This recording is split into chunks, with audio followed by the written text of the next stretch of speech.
Hello, everybody. Welcome to another episode of the Okanagan podcast. I have a special guest, my friend, my trainer, Keith with Thrive Fitness. He's helped me many times. This guy follows up like a maniac. Even when you're having a bad day, this guy's going to give you a call. He'll catch you and get you in the program. Keith, please introduce yourself. Absolutely. What's going on, guys? My name is Keith. I am the owner of Thrive Fitness. Started off in the Okanagan 3 years ago. Moved out here to Victoria on the island around that same time, just before COVID happened. Over the past 3 years, we've had clients from all across the world. Currently working with just under 200 clients currently, 400 in the past 3 years. We've helped quite a few people come top threes in bodybuilding shows. We do bodybuilding shows ourselves as well. We just have a big desire to help other people, Jewan included. A lot to dissect there. We're going to get into all those things. But I think the best way to start is how we met in our school journeys. Right? So I moved to Kelowna to go to sciences, not sure what to do, right? Like had to go to school after high school. So I picked the science program, went to there for, I think I met you the first 2 years there too. We have a lot of mutual friends in Kelowna. Yep. And then met each other, started to get to know each other. A lot of good parties at UBCO. I think that's where we actually met. UBCO parties. That's 100% where we met. Maybe I don't remember going to many UBCO parties on campus, maybe a couple of times for like Frosh or something like that. Yeah, but 100%. I'm thinking about it now. That's where we met. Okay. Yeah. And then through there, I went into the nursing program thinking, be a doctor and go down that whole route. And I remember one day Keith asked me what the nursing program is. Yeah, asked him how the nursing program was. I remember another place that I knew you, I think the most was from working out at the YMCA in Rutland. Yeah, you're right. Yeah. Good. And asked him how the nursing program was, and Jewan, I think, or how did it end up going for you? Oh, no, for myself, I told him best thing ever, because in my mind, I want to go to med school, right? And with a science degree, you graduate, you get nothing. Mm-hmm. Graduating a science degree, you might work at the university, somewhere else, right? There's not really much job growth until you go to your master's or go somewhere else. So in my mind, let's take another route. Let's go to the nursing program, come out with a nice paying job, right? $40, $50 an hour. In the States, like $100 an hour, right? Guaranteed work right away, recession-proof job. Yeah. But nursing's tough. Shout out to all the nurses out there. 100%. That is one tough job, right? You are dealing with people's lives on there, there's people's family and everything else. And I love the knowledge of it. I'll never forget all the nutrition stuff, all the thing about the body, that stuff stays with me. All right. I make a lot of good decisions based on that stuff. I always preach triage class, one of my favorite classes, right? With triage, I can triage a deal. I know who to work on, who not to work on, right? So the stuff I learned from nursing, even some of the skills they teach you about when you're doing a procedure, have everything laid out in that order. So if I'm working on a bandage for you or something, I have the syringe laid out, everything in the right, the swabs, everything's in order, right? So if I get to go deal with a heart attack or something else, and I come back, right, I know where I'm at, right? That knowledge they taught me in nursing is going to stay with me for life, and I do attribute that to a lot of my success. But the death and all the sadness and everything else in nursing is a lot of pressure, and I realized it wasn't for me. I'm happy you didn't listen to me and go in there. Right. Yeah. So I was in kinesiology for the first 2 years, and I realized halfway through that I just wasn't enjoying the program anymore. And I asked Jewan at the gym how he liked the nursing program. I remember I'd signed up the LPN program at OC, and I was in Bali vacationing just beforehand. And I remember the day one came up, the day I was supposed to show up and be there, and classes were supposed to start. And just something in me said, no, don't go. So I paid the admission fee. I don't think I'd paid like any course fees. Like, I remember paying like the first day, but I just didn't show up, and I just went ghost mode on the whole nursing program. And it was probably one of the better decisions for me at the time, even though like you said, you've had personal experience in nursing, and I work with quite a few nurses, like how meticulous nurses are, how much, hidden energy they have to be able to work day shifts, night shifts, still be able to get to the gym, still be able to meal prep, still hang out with their kids, still do anything extracurricular beyond that. It's crazy that they have the ability to do so. Yeah. Nurses? Sorry? You train some nurses? Yeah, quite a few. Also, yeah. So then you see everything. Right. Shout out to them. I can't even follow a program fully, and they're following it like way better than me. Yeah, I mean, but they also have, their life is like dedication to like doing the hard stuff. You know what I mean? Like They do that, they go home. What they want to do is just like take a break and rest and relax, where they're able to shut off from their nursing job. I feel like as entrepreneurs, and I'm sure we'll get into this later, like you don't really shut off. Like there isn't really a shut off point. Even when you go to bed, you're still thinking about something. Based on you not showing up the first day, right? When I dropped out of nursing school, I had so many people saying, "Oh, you're a quitter. Like you're gonna quit this and everything else. Like you're not gonna like, like that's what you want your life to be, a quitter." I think there's a big distinction that needs to be made, right? When you're pursuing a heavy goal, like to be a doctor or something, right? To realize that's not the life for you, I feel like is a big difference than quitting on something else. Because where I'm at now, I'm 100 times happier, and I can attribute everything I have to that experience, right? And so everyone put me down for quitting that, right? I think there needs to be a little bit of distinction based on that. 100%. And I think entrepreneurially, a lot of people who go through university, unless they're taking a program that's specific to a job afterwards, a lot of people determine as like a waste of time. And you had that realization early on, right? You went through the sciences program and you said, well, what am I going to do with this?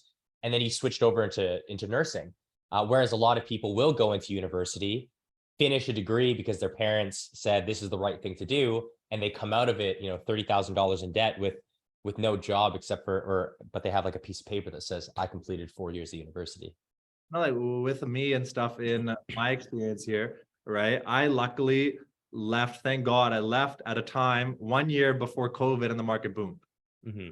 Right. So if I did stick on the nursing thing, people told me to stick it out and get my degree, but I'm like, I'm not going to use it after anyways. I'm going to waste another 2 years. People are like, oh, just get your degree. Right. But I thought to myself, like, it's still going to waste another 2 years. So I stuck to my decision, right? Got my real estate license. 1 year later, the market boomed and stuff too. Right. So to each their own, a lot of different decisions need to be made. Right. But for myself, I knew my path and I'm happy I made that decision. Absolutely, man. I'm proud of you, man. I love seeing you. I love seeing you on social media. I love seeing your success, and it's cool being on this podcast. We feed off each other. We feed off each other. I see your social media. I want to do better and stuff too. And I guess a little bit to our first coaching thing. Do you remember how that one started? Our first coaching one, that had to be my first year of business. Okay. I'm trying to remember specifically like how we ended up communicating about working together the first time. I remember the second time, but not so much the first time. Do you remember? I'm gonna have to say, because I get messages from a lot of trainers. Yeah. But in my mind, I'm like it's just Keith. You know what I mean? Like a lot of people message me, I'm like, hey, I know them too, friends of mine too. But I'm just like, Keith's my guy, right? And then so in this one, I'm gonna have to say, I'm gonna guess social media.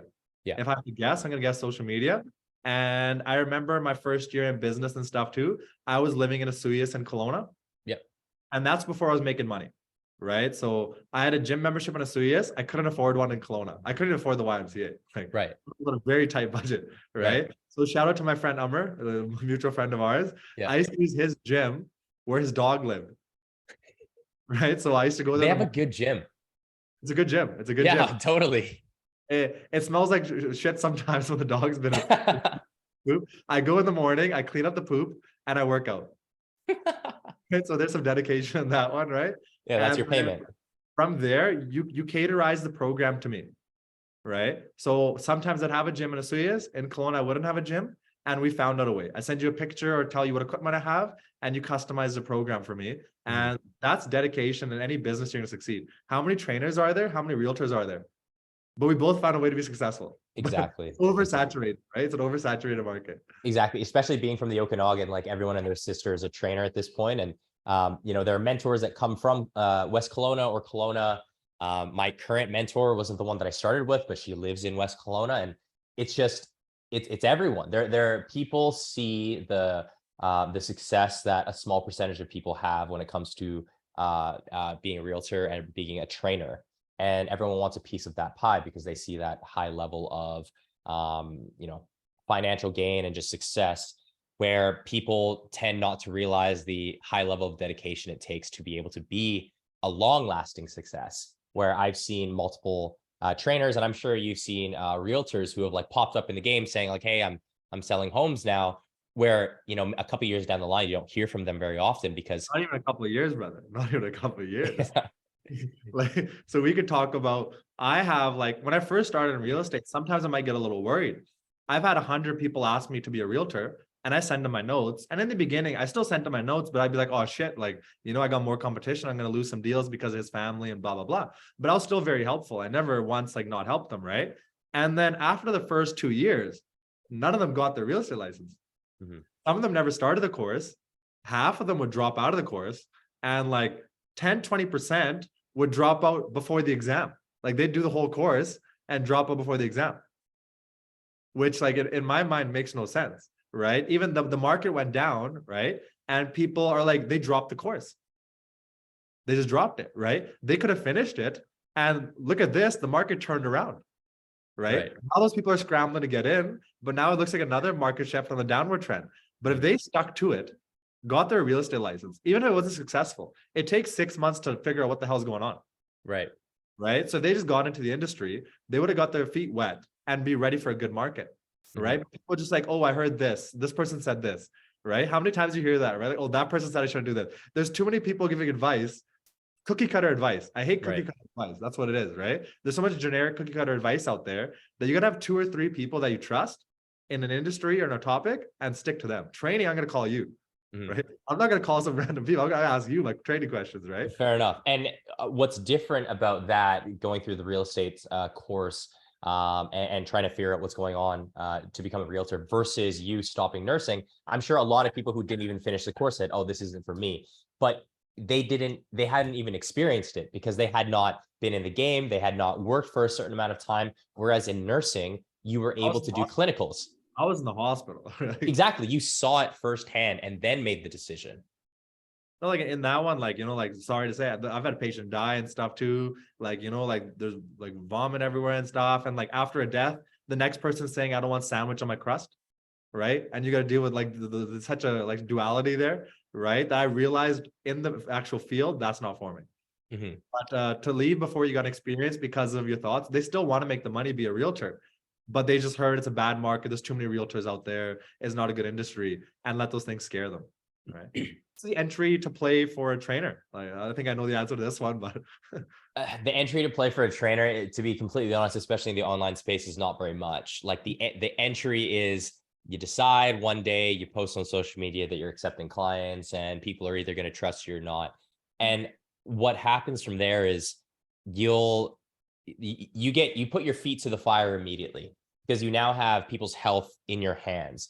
And what I'll recognize more is that trainers who are brand new, they don't typically have the full dedication and commitment from the majority of clients that they have, where I've seen some people promote themselves as a trainer, even here in Victoria, and they'll all say like, yeah, my clients, they're just not doing well. Like, I don't know, where a lot of what a trainer's job is to help motivate your clients to be able to put in the work and do the extra thing, because they hired you to help you do the thing.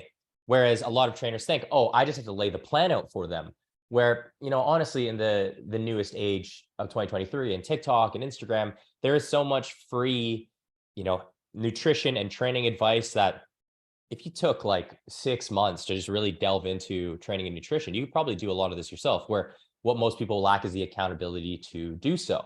And if you're able to help people stay accountable, they will trust you as a coach forever, because, you know, there's a 1,000 ways to skin a cat.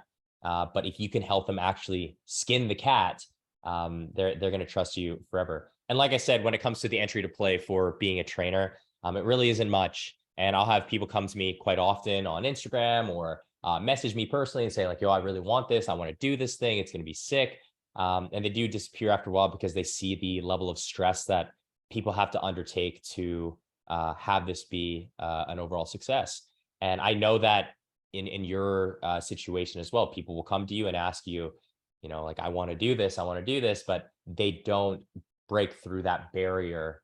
And a great thing for us as entrepreneurs, when people say that a market is saturated, is that it keeps competition away also. Like, it's that first roadblock to people saying, oh, there's too many of them already, I just won't do it. Because if the thought process in society was like, oh, there's not enough, you'll have way more people, because there's no excuse in your head saying, oh, there's too many already, like I can't be successful with that. When you and I both know it doesn't matter how many people are in an industry.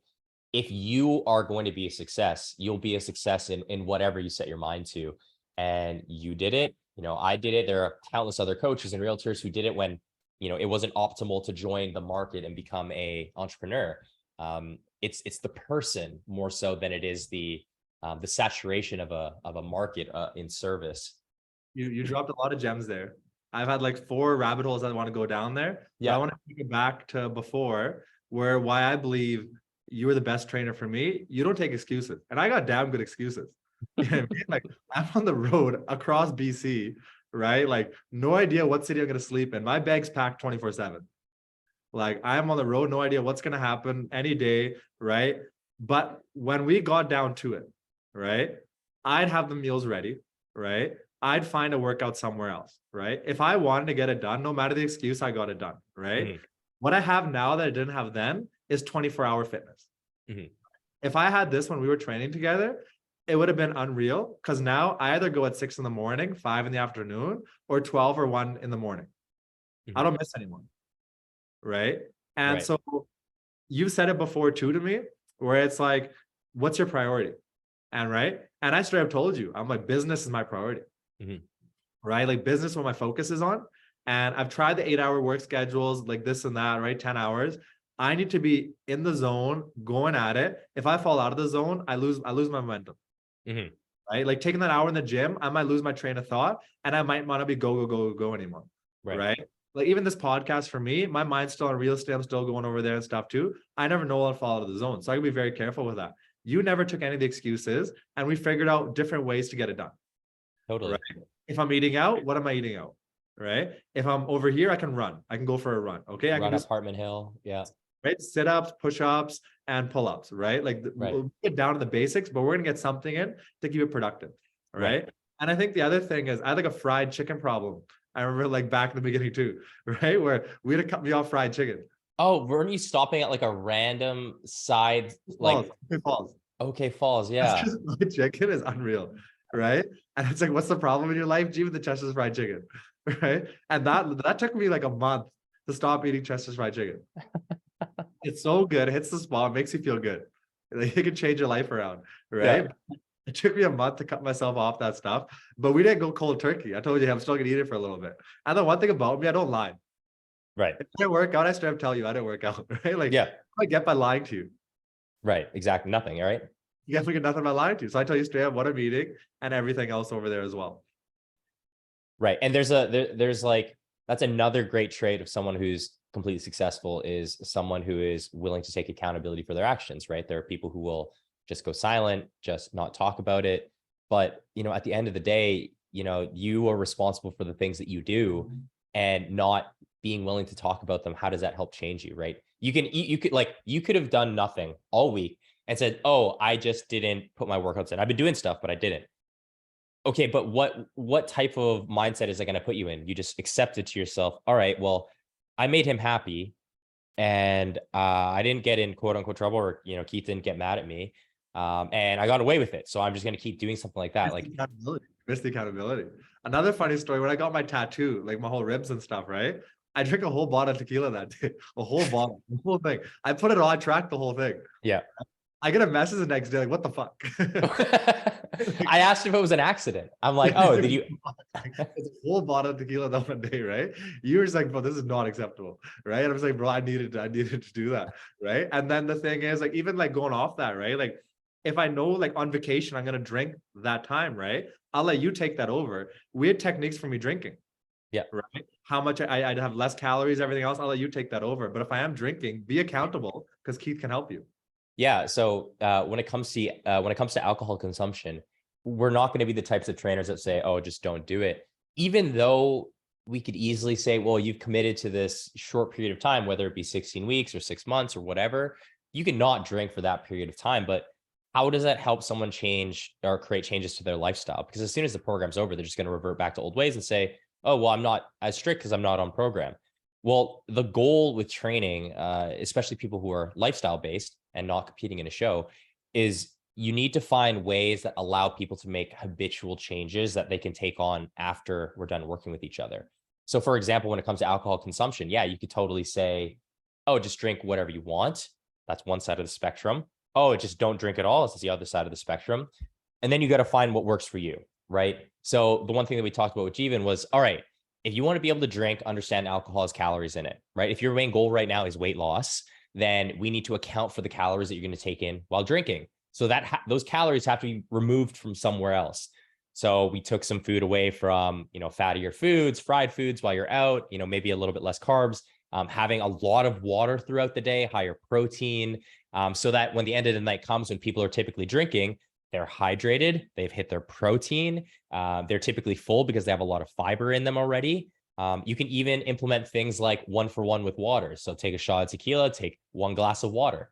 At some point, all of these changes are not about limiting yourself. They're all about what are some things that we can do preemptively, like adding in more water or adding in more fiber, or making sure you hit your protein before you go out and drink. That will cause people to just inevitably drink less because they have more food in their stomach, they're feeling good, they're hydrated, and they're also more likely to stay on track throughout that time and wake up in the morning not feeling like a sack of shit because they've been staying hydrated the whole time, right? So whenever it comes to anything fitness related, you have to understand who the person is that you're working with and figure out, okay, is Jeevan the type of person where I have to be a hard ass and just say, like, this is what the fuck we're doing, let's fucking go. Who's going to carry the boats, David Goggins style? Or is it going to be the approach of like, you know what, I understand that Jeevan's priorities are in business and as it should be as an entrepreneur, but how can I ensure that results come still from what we're doing together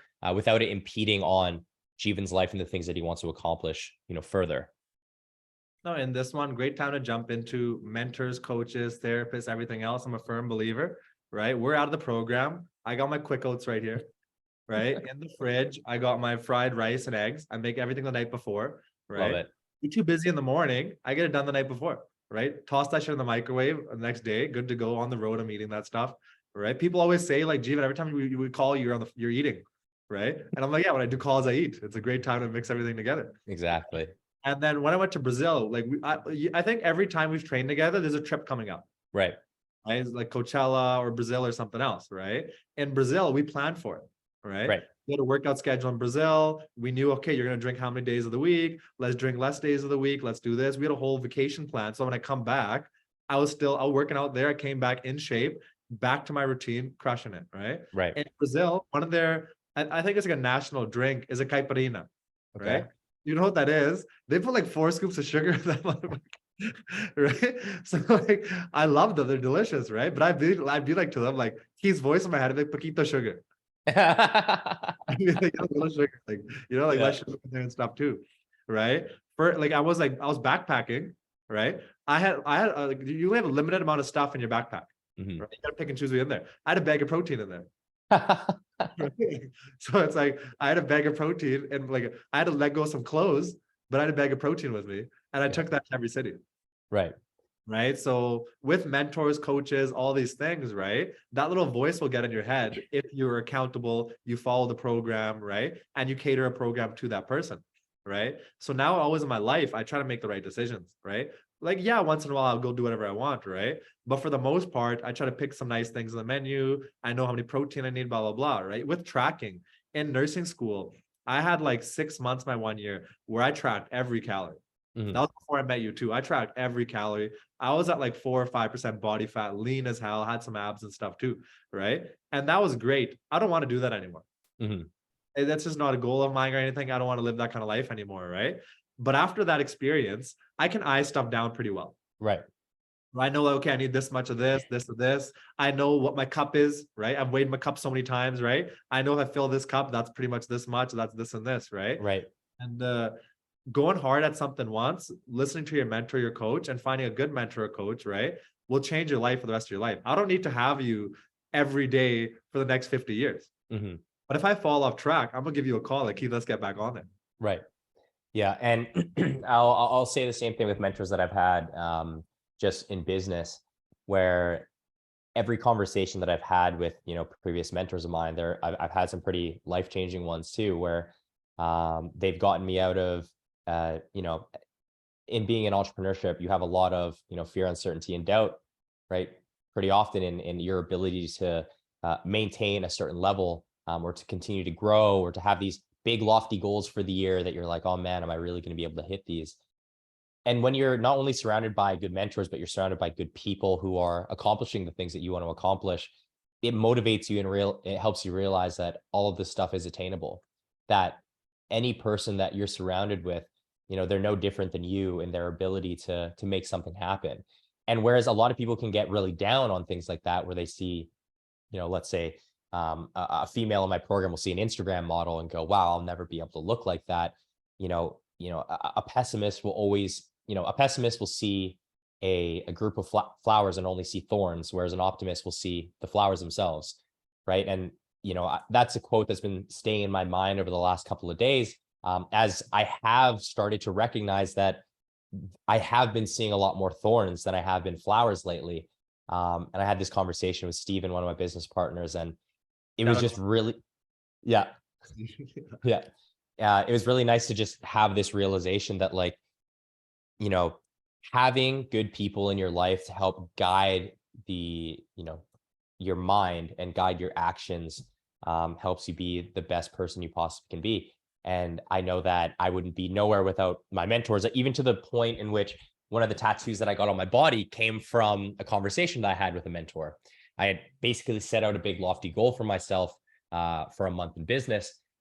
And my mentor basically said, you do a lot of talking, show me.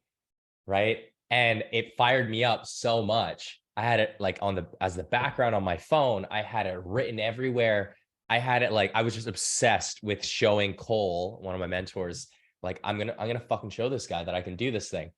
And it stuck with me so much that I got tattooed on my leg, because whenever I lack that motivation, I can always go back and look at, my wrist, which is a big important day for me, my quad, which is, that conversation, and go, these mentors have really shaped me into the person that I am. And whenever I feel like I'm lacking, I don't need to have him physically speak to me. I can look down and remember, like, this is what this man told me, and I'm going to abide by it. So I totally know what you mean, man.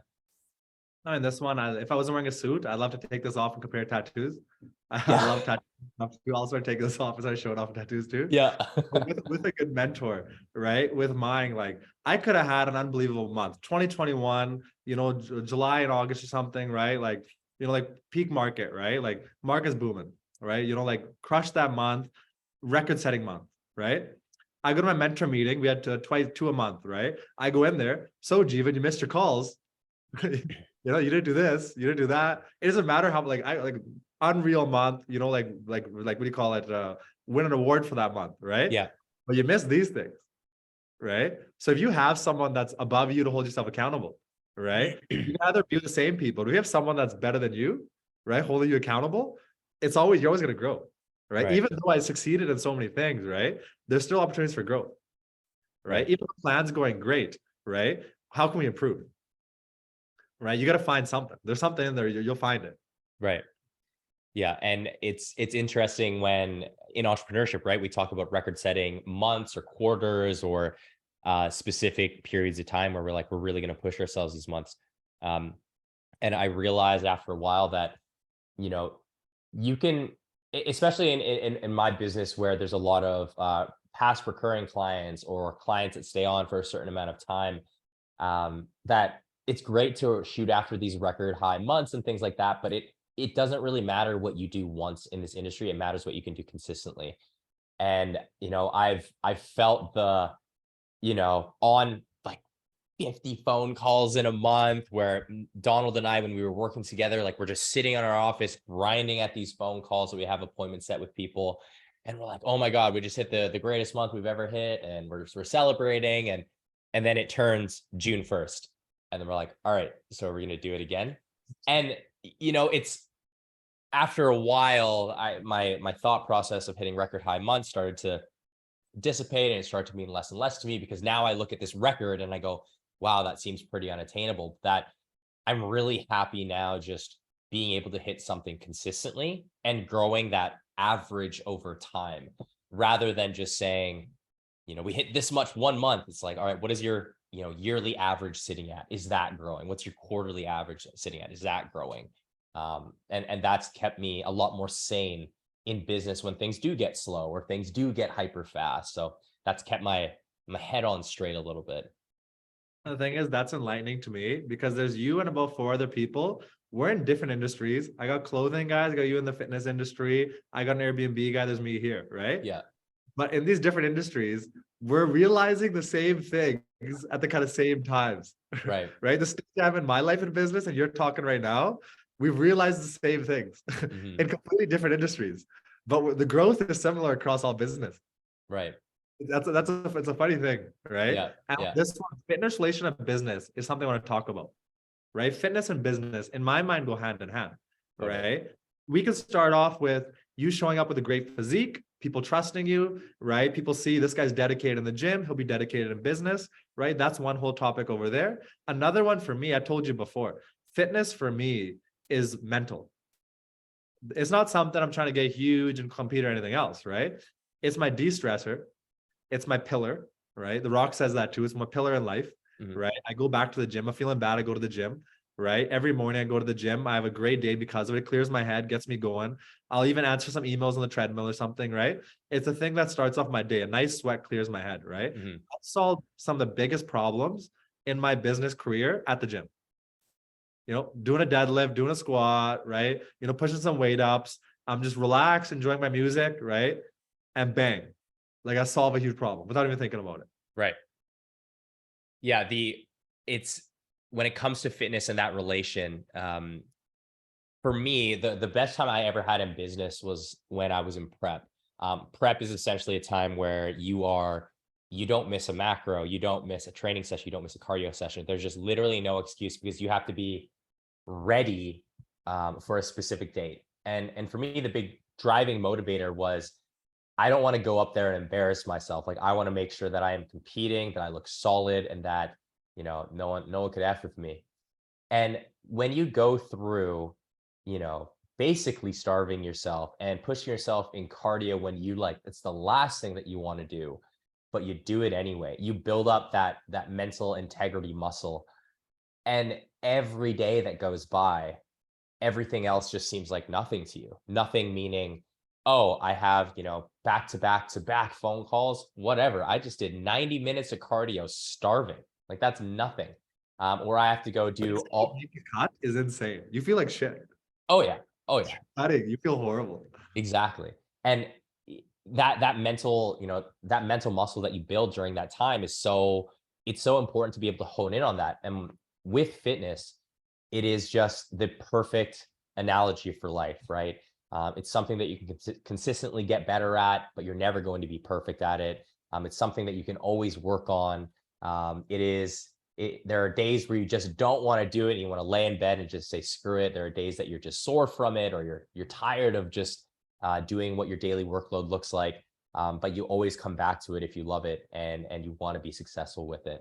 I think when it comes to business, having something external beyond the business itself that can keep you motivated and have it show yourself like, hey, look, like I can do hard things will make business so much easier. And the benefit to me is that while working on my fitness, I'm also working on my business because I am like a large percentage of my own marketing, right? Like me being in shape, being fit, flexing the knowledge that I have.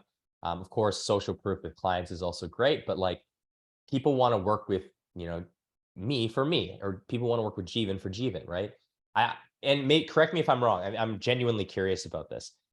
When people choose a realtor, what percentage of people pick someone because they like that person or they see their face everywhere, or they genuinely like, wow, I would love to work with this guy, versus going with someone who flexes like, I've been in the industry for 50 years. I've sold like, you know, tens of thousands of homes in my life. Like, why do people choose a realtor the way that they do? Is it I because of think you? Is this it because of your one would be, knowledge? Is it I'm gonna talk this one without like some facts behind it, my personal experience in this one, right? Like, being in the industry. I'm thinking like 60-70% of people make an uneducated decision. Just, that's somebody I know, like, let's use them. Either that be a family member or someone they just met, right? These online leads, like you put a Google ad out there, they've never met you and they're trusting you with $1 million. Mhm. 100% of their on for you, all their money's in you, never met you, never done anything, and they're using you, right? They see your billboard, they're using you, right? Right? Then it comes to like the 30%, I feel like that are very educated investors, right? I've some of my best clients, I've bought 5 or 6 properties off me, right? They've tested me for a while, right? They've called my listing up. Hey, Jewan, what's the zoning? Hey, how's it going? What's this, this, and this? What's the future potential? What's happening in the neighborhood? What's the university like, right? They're just testing me out, right?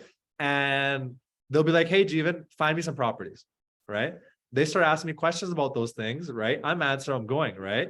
And then a couple months down the road, he'll tell me like, I was testing you. He'll tell me that I was checking on you, right? See if you know your stuff, right? So if you know your stuff, you pick up those clients and stuff too, right? So it's definitely a mix. But even with my podcast and other things, my goal is to educate not only other realtors and other professionals, but clients as well, right? I give away free knowledge, right? BC Property Talks. I love to talk about properties. That's the slogan. Someone calls me, I give free advice all the time. I don't see competition, right? So I'm happy to educate even in a deal. I'll help the other realtor, right, to make sure the paperwork correct and things go along smoothly. We're working together to get it done, all right? I want everyone in the industry to be at a higher level, all right? And on top of that, consumers, they got to know the questions to ask. Right. You ask your mortgage broker. What do you ask your realtor, right? If you use an inexperienced person, right, it's when something goes bad, it goes really bad, right? Like notary versus lawyer, right? You choose a notary, you save $500, the deal gets done. But when something goes sideways, that lawyer is going to save your life, right? Where that notary can't do anything, right? So that experience level and finding the right professional in a critical situation is going to save you.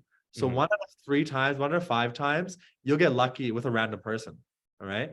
But if you use someone that knows what they're doing and is going to fight every way they can for you, it's going to guarantee you a 90 to 100% success rate. Right.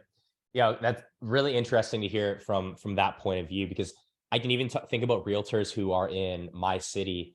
You know, a lot of it really is, you know, who you see the most, the face that you see. And I'm sure that once somebody becomes extremely serious about purchasing a home, they start to ask around and like family, friends, and friends of those who have purchased homes. Who did you use? And 9 times out of 10, they'll have something positive to say about their realtor because they used the realtor and they don't want to be like, oh yeah, he was crap. There's a guy in my city and he has his slogan literally all over the place. His name's Manpreet Kandola, and his slogan is "This man can." And I'm talking like so many billboards, every bus stop, everywhere, that when you think real estate in Victoria, I'm sure you just think of that guy. No, in that one, in the beginning, you can't afford all those things, right? Ryan Serhant said it best, right? Your knowledge can be your advertising, right? You might not have the most home sales, you might not know the most people, you might not have rich friends, right? But what's one thing that you can take responsibility for? That's your knowledge. Right? Make whatever excuse you want in training too. Oh, I don't know anybody. I don't know how to market. You can know your product.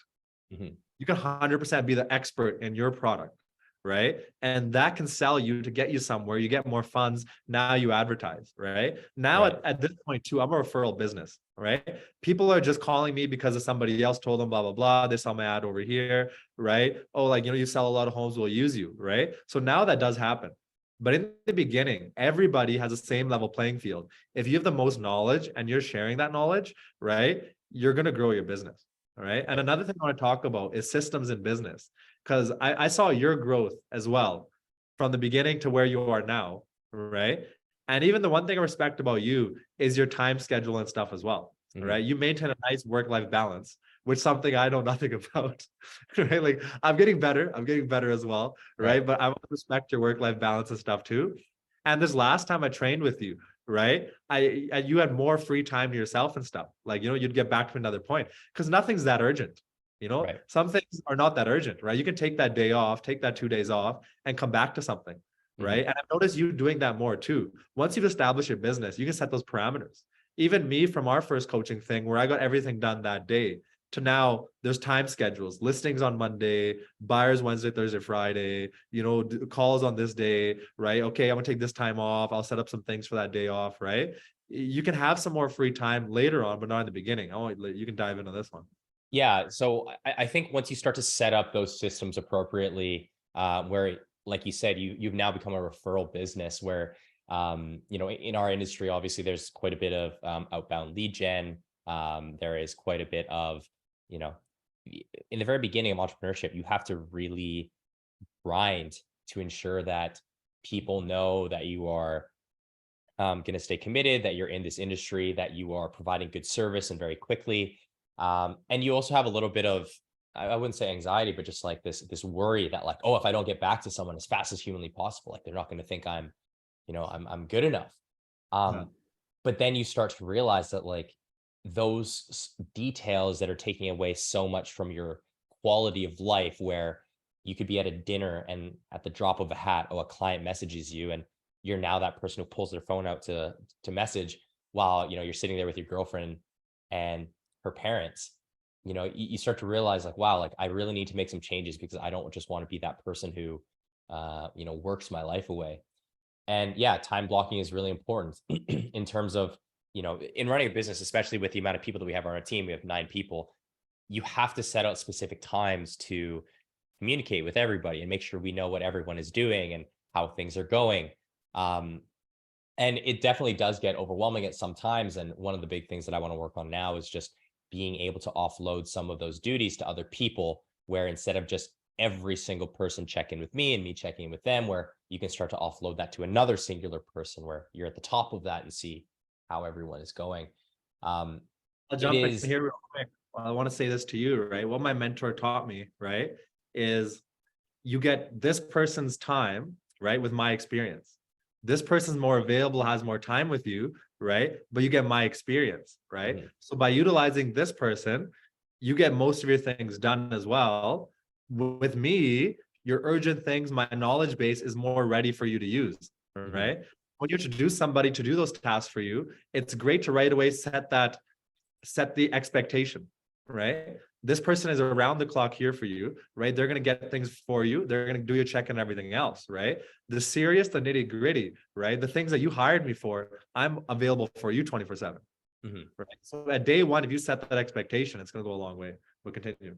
Totally. That is something that I'm working with my current mentor to have. And obviously there is a bit of like, especially over the past years of it always being me, that offloading that can seem a bit stressful, but obviously you just have to trust the process at that point.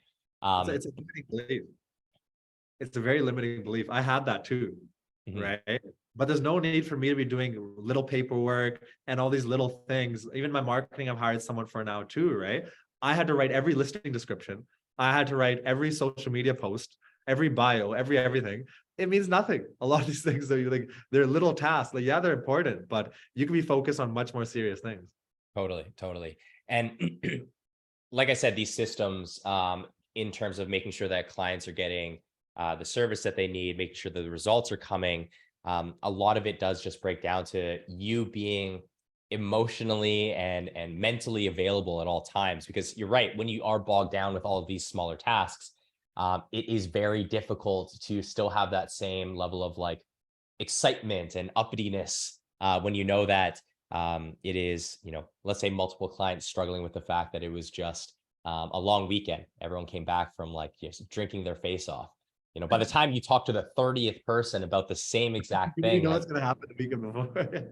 yeah, I'm not gonna drink. I'm not gonna drink. Everyone comes back and I it's drink. like, oh, I got shit faced, man. I'm so sorry. It's like, dude, don't worry. You're like the 30th person to tell me that at this point. Like, and you try to maintain that balance and it's tough. So yeah, you're right. Offloading some of these tasks to other people is really important. And I will say that is my biggest struggle is the offloading of these tasks, and not being micromanaging of those things. And maybe it's because it's always just been, I want to make sure it's done my way. And I definitely think that's one of the biggest things that holds me back in business right now. Used to be me, brother. Used to be me. I'm getting better at it. Now I'm addicted to offloading stuff, right? But you got to train it proper. You got to train up the person to get it off, right? So it's a skill that we can talk about another day for sure. But this generation, right? Entrepreneurship now, you can't do without social media. I don't Right. care if you don't like being on screen. I don't care if you don't know what you're doing. I don't care what excuse you have. If you like money and you want to make money, get on social media.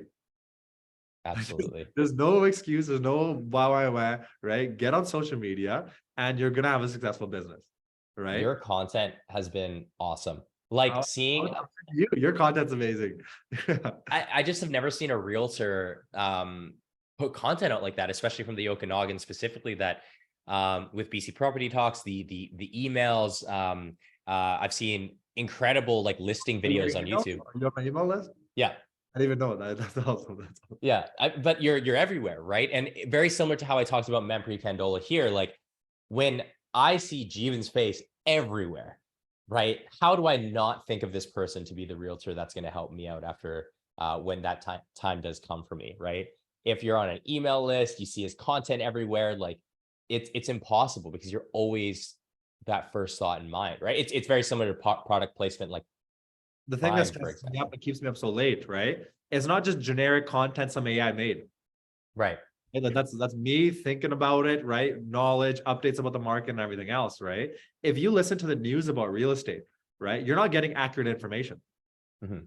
That's old information, and there's a bias, and there's a reason they're saying it, right? When somebody calls me up for a market update, right, I'm telling them real-time information, right? Okay, Right. hey, looks like this is going down. Might be another interest rate hike happening over here.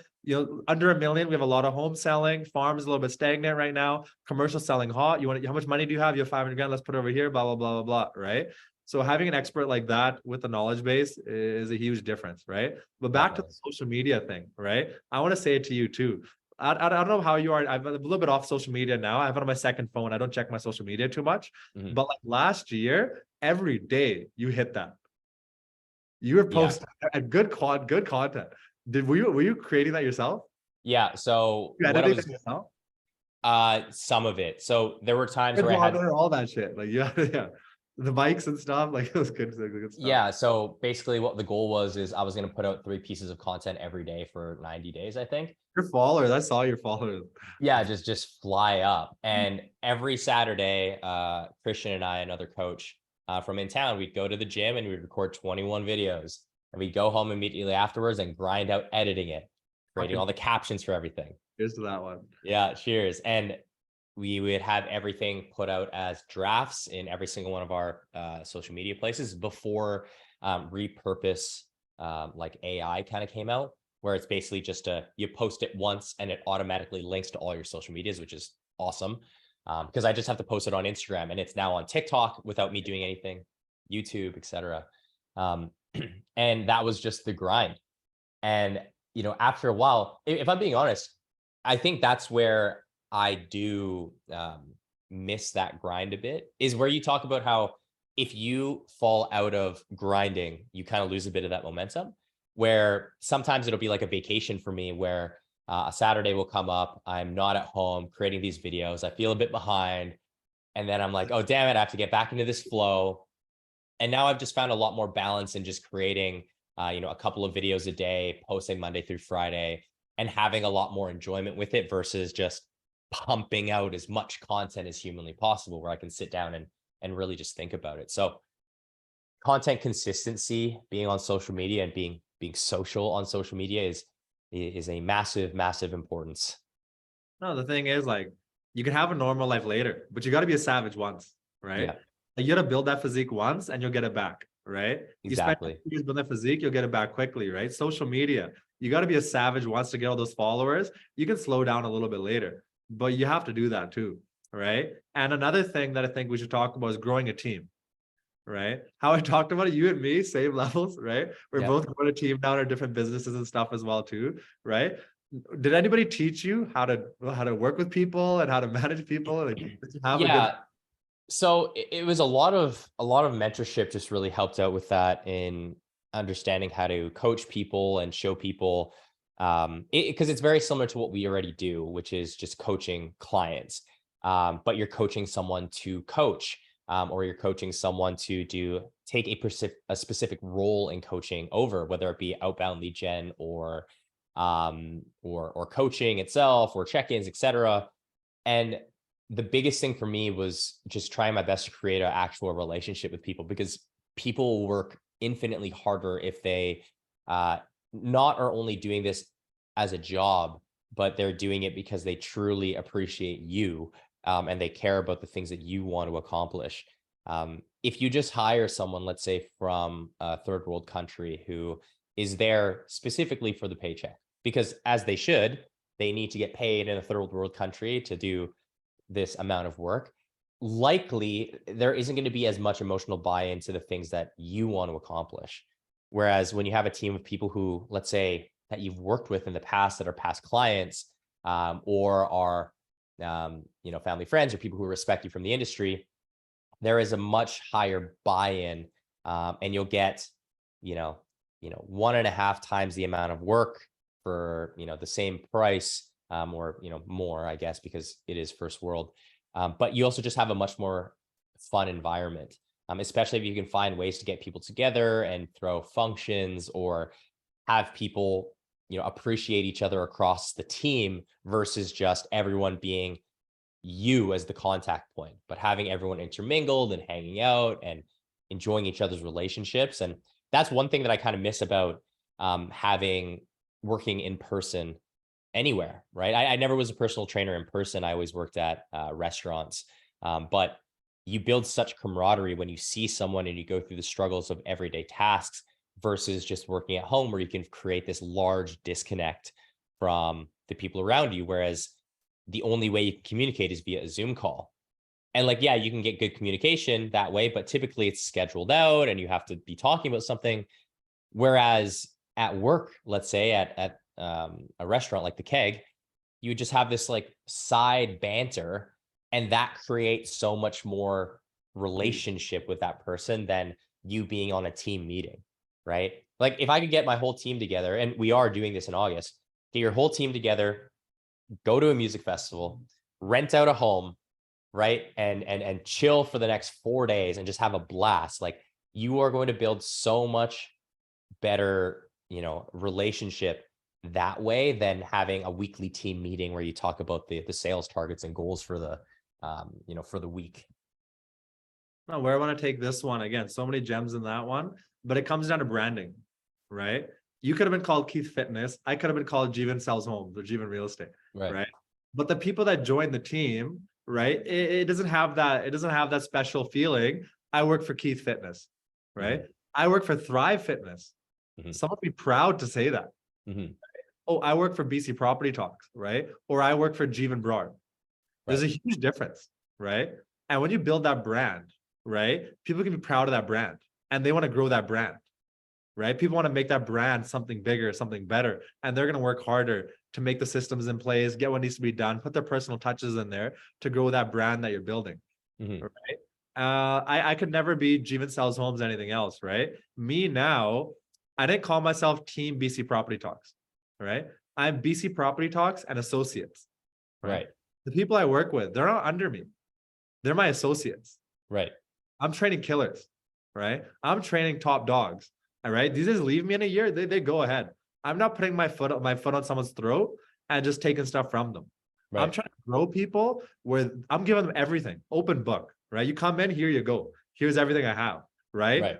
Let's crush it, right? And if somebody leaves in a year, I'd be damn happy, right? Where some businesses, they want to retain that person and not give them all the knowledge and, hold that person down in the hopes they go somewhere. I don't think that's a good philosophy in business. Mm-hmm. Right? You have to trust someone, right? You have to give them everything and hope they get to a certain level. Right. And when you come into a relationship with somebody who's going to work on your team with the thought of like, I'm worried if they just take everything and leave, like there. I think it's going to be there, but you should know that when you grow a team, especially of other associates or other coaches who are on my team, the thought isn't primarily about, taking money from them. My goal is to ensure that they get what they need from me, whether it be knowledge or whether it be systems, because I genuinely care about them and I care about the people that they want to bring into this community, right? At the end of the day, there are, business expenses that have to be taken care of when it comes to running any type of business, and people's pitch in for that is great.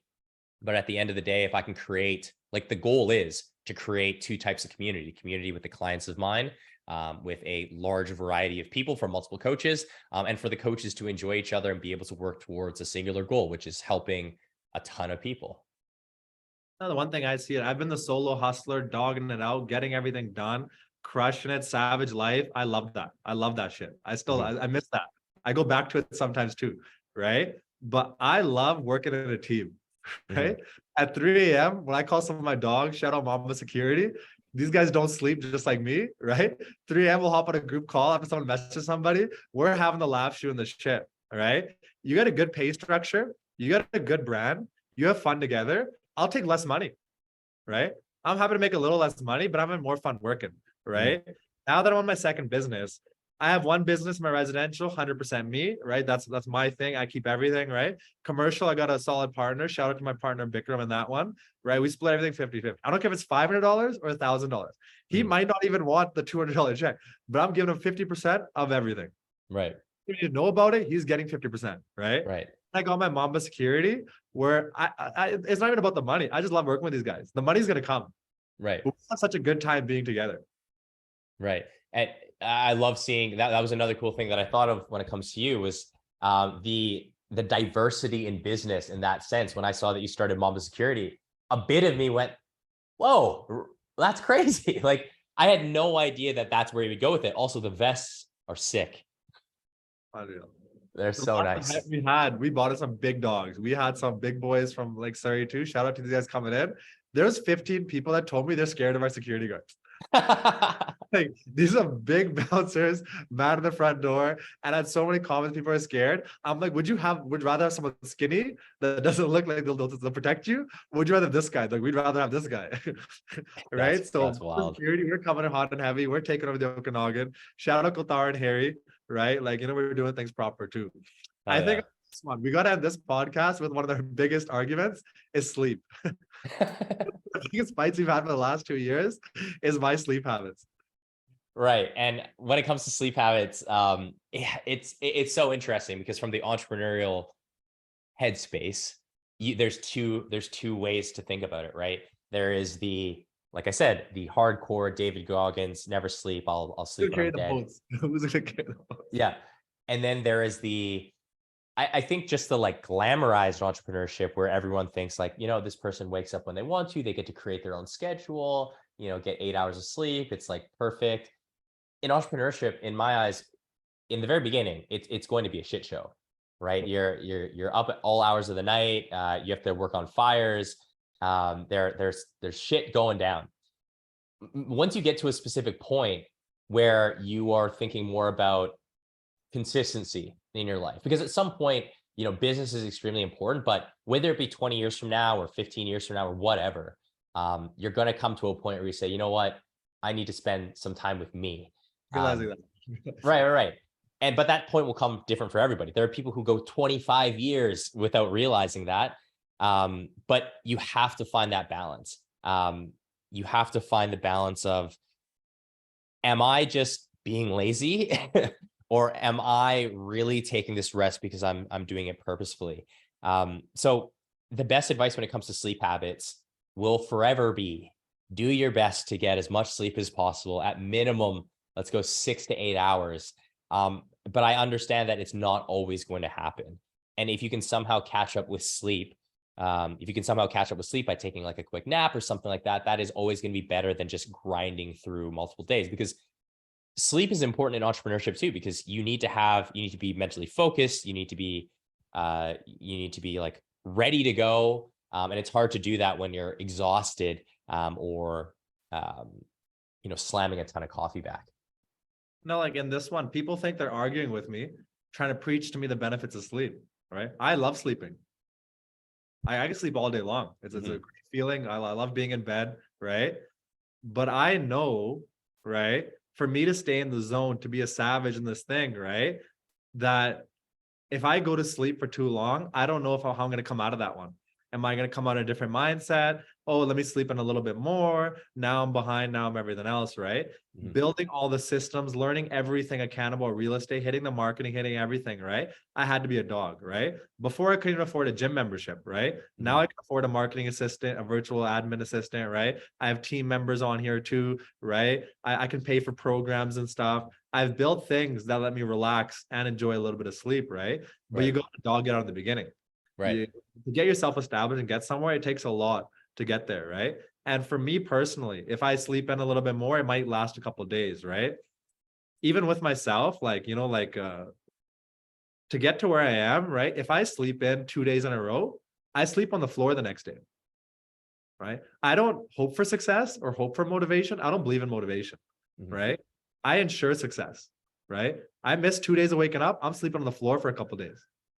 You'll wake up a lot easier on the floor, right? If I get home from work or something, I'm tired, I don't sit on the couch. I go sit on the kitchen cabinet, like the countertop, right? Keep myself going, right? I'll go sleep on, I'll go sleep on the couch for an hour, because if I go to the bed, it's gonna be too long of a sleep, right? But the sleep discipline from the military is definitely something I see a lot more too, where you gotta ensure you have enough sleep somehow, right? So once a week, once every couple of weeks, right? I get that good 14 hours, 16 hours sleep or something, right? Like, yeah, not 14, but like 10 to 14 hours sleep sometimes. Once randomly, I'll just be out like a light. And that keeps me going for another week or two, right? There's a lot of caffeine involved too. But even that one, it'll be like a decaf in the morning, right? Hit that 4 o'clock coffee and a nighttime espresso or something. Like I got it down like a connoisseur. You don't want to shoot yourself with too much caffeine in the morning because you're going to burn out. Right. So green tea in the morning, some decaf, and slowly give it up, because I can get through the day in phone calls without a lot of caffeine. But the paperwork late at night, I need a hot shot of caffeine, shotgun a Red Bull or something else, right? And get it done. Right. But now in life, I have learned a lot of lessons. I have systems in place for me to slow down. Don't be afraid to dog it out in the beginning. Do what you got to do to establish yourself. Exactly. Yeah. It's in the very beginning, it's a grind. And once you make it past the hurdle of saying it's too oversaturated, and then you make it past your first little bit of fear, uncertainty, imposter syndrome. And then the fact that you have to grind really hard, you'll find your flow and you'll figure out that you can do this, but you have to break through those 3 huge barriers first. Can I do this? Am I willing to put in the work? And, is it even worth it because so many other people are doing it? You break it past that and you'll crush it. And you have good work ethic. Like, it's inevitable. It's always the person. It's always the person, not the industry. And the one I want to leave on, one of my favorite interviews, I just saw it a couple months ago, with Steve Jobs, right? He's talking about starting a business.